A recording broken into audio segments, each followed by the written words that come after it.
ദൈവത്തെ സ്നേഹിക്കുന്ന നിങ്ങളുടെ ജീവിതത്തിൽ കടന്നു വരുന്ന എല്ലാ പ്രതിസന്ധികളും പ്രതികൂലങ്ങളും ദൈവം നന്മയാക്കി മാറ്റും. ഇന്നത്തെ ശാലോം സന്ദേശത്തിൽ കർത്താവ് തരുന്ന ആലോചന വെളിപ്പാട് പുസ്തകം 3-ാം അധ്യായത്തിൻ്റെ 10-ാമത്തെ വാക്യത്തിൽ നിന്നാണ്. ശ്രദ്ധിച്ചു കേൾക്കുക. സഹിഷ്ണുതയെക്കുറിച്ചുള്ള എൻ്റെ വചനം നീ കാത്തുകൊണ്ടതിനാൽ ഭൂമിയിൽ വസിക്കുന്നവരെ പരീക്ഷിക്കേണ്ടതിന് ഭൂതലത്തിൽ എങ്ങും വരുവാനുള്ള പരീക്ഷാകാലത്ത് ഞാനും നിന്നെ കാക്കും. സഹിഷ്ണുതയെക്കുറിച്ചുള്ള എൻ്റെ വചനം നീ കാത്തതിനാൽ എല്ലാവർക്കും വരുന്ന പരീക്ഷാകാലത്ത് ഞാൻ നിന്നെ കാക്കും. അപ്പോൾ വചനം കാത്തത് കൊണ്ട് ദൈവം നിങ്ങളെ കാക്കും. ഹല്ലേലൂയ, ആമേൻ, സ്തോത്രം. പ്രിയമുള്ളവരെ, നമ്മൾ കടന്നു പോകുന്ന ദൈവം നമ്മളെ ചില സഹിഷ്ണുത പഠിപ്പിക്കാനായിട്ട് കടന്നു പോകുന്ന സാഹചര്യങ്ങളിൽ ആ വചനത്തെ ഉൾക്കൊണ്ടുകൊണ്ട് അതെനിക്ക് ദോഷത്തിനല്ല, ദൈവം എനിക്ക് നന്മയ്ക്ക് വേണ്ടിയാണെന്ന് ചിന്തിച്ചാൽ എല്ലാവരും പരീക്ഷിക്കപ്പെടുന്ന സമയത്ത് പരാജയപ്പെടുമ്പോൾ ദൈവം നമ്മളെ കാക്കും. ഹല്ലേലൂയ. ഇന്ന് കർത്താവ് തരുന്ന ആലോചന അതാണ്. നിങ്ങൾ കടന്നു പോകുന്ന ശോധന ഒന്നും നഷ്ടമല്ല. അതിനെല്ലാം ദൈവമായിട്ട് ചില വിടുതലുകളും പ്രതിക്രിയകളും പ്രതിഫലവും ഒക്കെ കരുതി വെച്ചിട്ടുണ്ട്. ഹല്ലേലൂയ. ദൈവം കുറച്ച് കാലഘട്ടങ്ങൾ ഇപ്പം മോശയുടെ ജീവിതത്തിൽ 40 വർഷത്തെ ഒരു കാലഘട്ടമാണ് ദൈവം കൊടുത്തത്. അവനൊരു ട്രെയിനിങ് ആയിട്ട്. അത് നഷ്ടമല്ലായിരുന്നു. അത്രയും വർഷത്തേക്കൂടെ മുമ്പോട്ട് പോകാനുള്ള കരുത്താണ് 40 വർഷത്തെ ഏകാന്ത ജീവിതത്തിൽ ദൈവം പഠിപ്പിച്ചെടുത്തത്.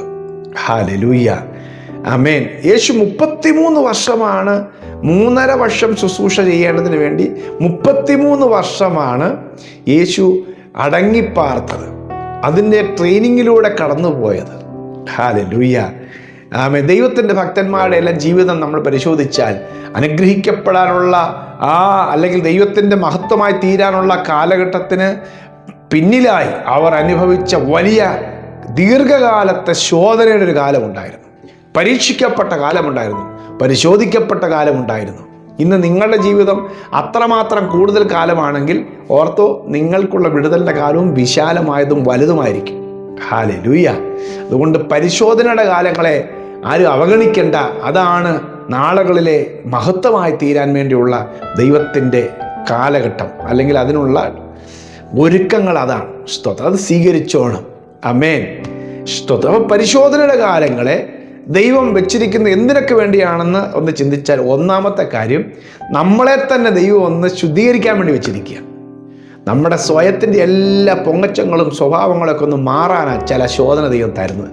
ശോധനയുടെ കാലഘട്ടം ദൈവം തരുന്നത് ശുദ്ധീകരണത്തിലൂടെ പോകാൻ വേണ്ടിയാണ്. അപ്പോൾ ഈ പരിശോധന കാലഘട്ടം വെറുതെ വിടുന്നില്ല. ഒരു ട്രെയിനിങ്ങാണ്, ഒരു അസൈൻമെൻ്റ് ഉണ്ട്. നമ്മൾ ശുദ്ധീകരിക്കപ്പെട്ടുകൊണ്ടേയിരിക്കണം. പരീക്ഷ സഹിക്കുന്ന മനുഷ്യൻ ഭാഗ്യവാൻ, കൊള്ളാകുന്നവനായി തെളിഞ്ഞ ശേഷം ദൈവം തന്നെ സ്നേഹിക്കുന്നവർക്ക് ഒരിക്കൽ ജീവകിരീടം പ്രാപിക്കും. യാക്കോബിൻ ലേഖനം 1-ാം അധ്യായം 12-ാം വാക്യമാണ്. കൊള്ളാകുന്നവനായി തെളിയണം.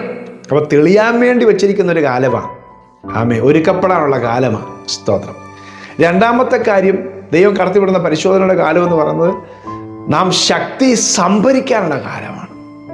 ആത്മശക്തി സംഭരിക്കാനുള്ള കാലമാണ്. അതിനാണ് നമ്മുടെ ജഡത്തെയൊക്കെ ഒന്ന് ഒതുക്കുന്നത്. നമ്മൾ മാനുഷികമായ നിലയിൽ ശൂന്യരായി മാറുന്നതൊക്കെ ആത്മീയമായ നിലയിൽ നമ്മൾ സമ്പന്നരാകാൻ വേണ്ടിയാണ്. പുറമേയുള്ള മനുഷ്യൻ ക്ഷയിക്കും, പക്ഷേ അകമേയുള്ളവൻ വർദ്ധിച്ചു വരും, വിശാലപ്പെടും. അതിനു വേണ്ടിയാണ്. അപ്പോൾ രണ്ടാമത്തെ കാര്യം, ആത്മാവിൻ്റെ ശക്തി സംഭരിക്കാനാണ്. ദൈവത്തിൻ്റെ അഭിഷേകത്തിൻ്റെ ശക്തി സംഭരിക്കാനാണ്. മൂന്നാമത്തത്, കുറേയൊക്കെ നമ്മളെ ദൈവം ഉത്സാഹികളാക്കി മാറ്റാൻ വേണ്ടിയാണ്.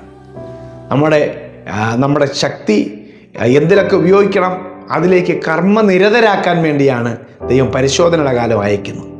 ആമേൻ. കർമ്മനിരതരാക്കി മാറ്റുക. യോസേഫൊക്കെ അത്രയും കാലം പരിശോധനയ്ക്കൂടെ കടന്നുപോയ കാലഘട്ടത്തിൽ ദൈവം അവനെ ഒത്തിരി ജോലികൾ ഏൽപ്പിച്ചു, അതൊക്കെ ചെയ്യാനായിട്ട്. ഹല്ലേലൂയ. നാലാമത്തെ കാര്യം, ദൈവം പരിശോധനയുടെ കാലം ആർക്കയക്കുന്നു, ആ പരിശോധനയുടെ കാലത്തിൽ അവർ ഏതെങ്കിലും സ്ഥലത്ത് ഒറ്റപ്പെട്ടിരിക്കും.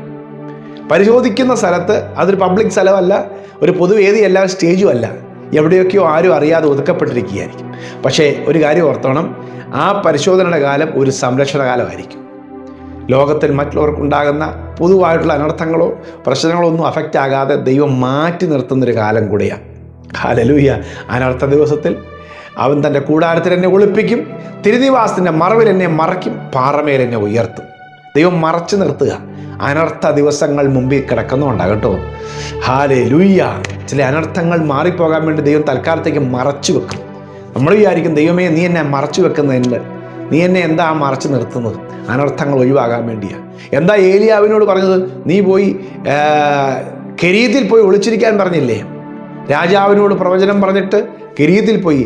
ഇന്നലെ ആസ്ഥാനത്ത് പോയി, രാജാവിൻ്റെ കൊട്ടാരത്തിൽ പോയി പ്രവചിച്ചവൻ നാളെ ഒരു മനുഷ്യനോട് നീ പ്രവചിക്കേണ്ട, ഒരു തോട്ടരികത്ത് പോയി ഇരുന്നോളാൻ പറഞ്ഞാൽ, കാക്കയുടെ അടുത്ത് പോയി ഇരുന്നോളാൻ പറഞ്ഞാൽ എന്താ അതിനർത്ഥം? അതിനകത്തൊരു വലിയ കാര്യമുണ്ട്.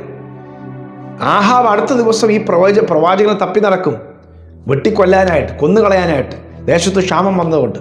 അപ്പം അതുകൊണ്ട് ദൈവം അവനെ സംരക്ഷിക്കാൻ വേണ്ടിയാണ് ആരും കാണാത്ത ഒരു കെരീതിൻ്റെ അവിടെ കൊണ്ടുപോയി ഒളിപ്പിച്ചു വെച്ചത്, യുദ്ധവയുടെ വീട്ടിൽ കൊണ്ടുപോയി ഒളിപ്പിച്ചത്. അപ്പോൾ ദൈവം മാറ്റി നിർത്തുന്നത് അനർത്ഥങ്ങളിൽ നിന്ന് നമ്മെ ഒഴിവാക്കാനും കൂടെ വേണ്ടിയാണ്. ഹല്ലേലൂയ. അതുകൊണ്ട് ദൈവം കടത്തിപ്പെടുന്ന ശോധനയുടെ കാലങ്ങൾ നഷ്ടമല്ല, അത് നിങ്ങൾക്ക് ലാഭമാണ്, അത് അനുഗ്രഹമാണ്. സഹിഷ്ണുതയെക്കുറിച്ചുള്ള എൻ്റെ വചനം നീ കാത്തതുകൊണ്ട് ഭൂതലത്തെ എല്ലാ മനുഷ്യർക്കും പരീക്ഷിക്കപ്പെടുമ്പോൾ ഞാൻ നിന്നെയും കാക്കും.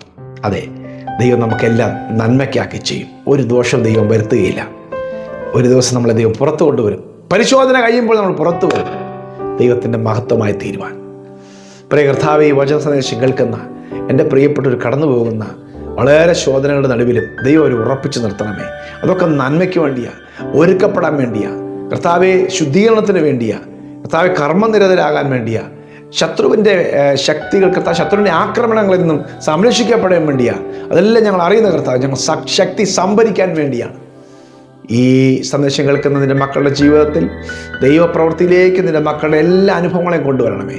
ഓരോ അനുഭവം നഷ്ടമാകരുത്, അത് നന്മയാക്കി മാറ്റണമേ. യേശുവിൻ നാമത്തിൽ തന്നെ. ആമേൻ, ആമേൻ, ആമേൻ. ധൈര്യമായിട്ട് മുമ്പോട്ട് പോവുക. ഈ വചനം കുറേ പേർക്ക് ഷെയർ ചെയ്യുക. God bless you. Have A wonderful day.